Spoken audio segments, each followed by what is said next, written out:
All right, thanks, y'all. That's excellent.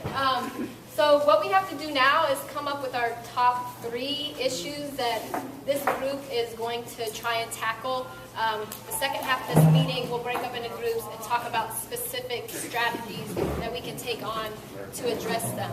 Of course, we can work on any of these in the future, but we want to start small and work with the momentum that we have. If we try to do all of this, people are going to get burnt out, and so we got to pick our top 3. So what we're going to do is go through and see which ones were brought up the most.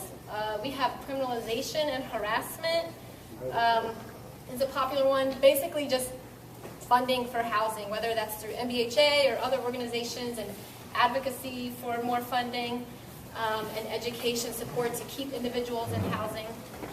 And then looks like working with faith-based community, trying to increase support from those groups. Voice for the homeless, jobs training, and then organizing between all the advocates in Nashville. It looks like, yeah, these are our top 3 here. What's that? Oh, which ones? Okay, criminalization and harassment. Yeah, that's a good one. Funding and advocacy for housing, supportive housing, and then working with the faith-based community. I want to say let's just go with those 3. I'm afraid to open it up and see if anyone has an issue with that, like a blocking concern, because we don't have a lot of time. We may need to narrow down what goal we're trying to get from working with the faith-based community. That's something that we can talk about right here. Faith-based came up a lot, but do we just want them to volunteer more, or do we actually want them to write letters? Do we want them to mobilize with us when we go out in the streets? Do we want them to show up at public meetings? What are we wanting from faith-based communities, if that's one of the top things? Can we do that in a second? Yes. And we can do that. Yeah, we can talk more about that when we're coming up with our strategies. But Anita? I have a suggestion with the faith-based community. I believe we should go to them. We should send out a letter that we'd like to introduce what we're doing as a whole body, and ask if we can come out and speak to their congregation, educate the congregation, and just keep count and record whoever's going to be a part of their community, keeping accurate records of what are they doing. So it's educating the faith-based community, communicating with them to see what they're doing. Yes. Okay. But we can talk about this in greater depth during the second part of this meeting, because I don't want it to get out of control right now. So maybe one more. Someone. I was going to say it's important that we attack faith-based first. A lot of our political leaders are in faith-based organizations, so there could be a kind of like an agitation to when we. Okay. All right, we better stop. So any blocking concerns with these top 3 issues? Otherwise, we can just move forward, and we can tackle other issues later. We need to move. Yeah. Guys, we're on a really short amount of time, and we're actually a little bit past where we should be. We're running a little bit behind. So, my question was based on the third one. What did you say it was? Working with the faith-based community. I thought it was in regards to getting programming for the funds in order for housing.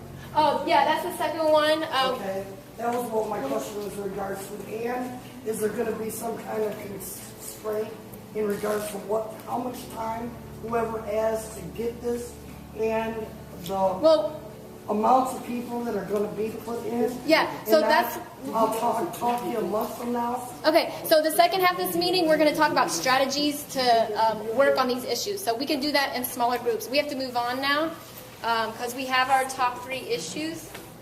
So thanks, Steve. Before we talk about actions, Steve Ryder's going to come up for just like a minute and give us a little bit about some of the public meetings that are coming up. We need to be thinking about these as we think about actions, whether or not they are our actions or they incorporate or just something to know about. And we have a list of basically the next 2. Steve, if you want to stay real quick. Okay, one thing I'd like to encourage everybody to come. The next MDHA meeting is going to take place on February 12th. And this is an important meeting because they're going to be considering the consolidated plan and the amount of federal funds that are going to be coming to Nashville. And so one of the things that I think would really be good, because generally speaking, these meetings start at 11:30, and everybody has 3 minutes to comment at the beginning of the meeting, not at the end, but at the beginning. So if we could get a lot of people there early and start speaking, because a lot of these meetings end at 12:30 or maybe 12:45, if we have enough people that talk, they might say, oh, geez, you know, we got to get back to work. They don't have a quorum and can't continue business. And what we could do is tie them up to make sure that with the media there, that people are hearing that there's not enough affordable housing in Nashville. And I think that's really important. I address the board on a regular basis. And I have been asking for funds and funds and funds. And constantly I hear there's no money. But the fact of the matter is there is money. It's just that it doesn't go to affordable housing. And as a classic example of that, I will point out the $1 million, the UDAG grant, that is going to HCA over on West End Avenue. That's a $66 million incentive package, and $1 million of that is money that could go toward affordable housing. But they've decided to allocate it over there. And so one of the things I'd like to do is if you have a chance on Tuesday, February 12th, the meeting starts at 11:30. You just fill out a little form, gives your name and blah, blah, blah, and what you want to speak about. All you have to put is affordable housing. Come there and speak and be heard. That would be have a great impact, and I'd be very, very proud to have everybody there. And there's another meeting at the Metro Council, but the MDHA meeting, that is really the most important. So thanks, Lindsay. I really appreciate it. So public meetings are important. They can be part of an action plan in your group, or they don't have to be. I want to talk really quick about effective actions and give you an example of a non-effective action. Say your issue is the lack of funding for housing in Nashville. And you come up with a plan to go protest at the mayor's office with signs and say, put this in your budget, put it in your budget, if that's your action. Well, it's not super strategic because the budget for 2013 is pretty much already set by the city right now. We may have a chance to affect the 2014 budget, but if we say put it in your budget and we haven't showed up at one budget meeting, they're going to laugh. So just think about with the actions we're choosing, we need to think about first the plan of action. The who, what, when, where, why. Every action needs to be very specific. The next thing we want to ask is it winnable and doable? The example I just gave you is not winnable. We're not going to protest with signs and get more money in the Metro Council budget, in the mayor's budget. So is it winnable and is it actually feasible? Can you do it? The third one is, which is what Bill talked about earlier, does this action have a target? It needs to be a person or a group of people, a small agency or group. The fourth thing that you need to think about for your action is what is the goal or intended outcome.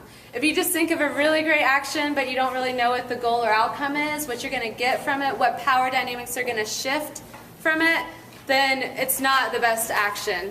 So, hold on just a second. So, we're going to be breaking up into different groups for the second half. And Molly, if you want to help do that.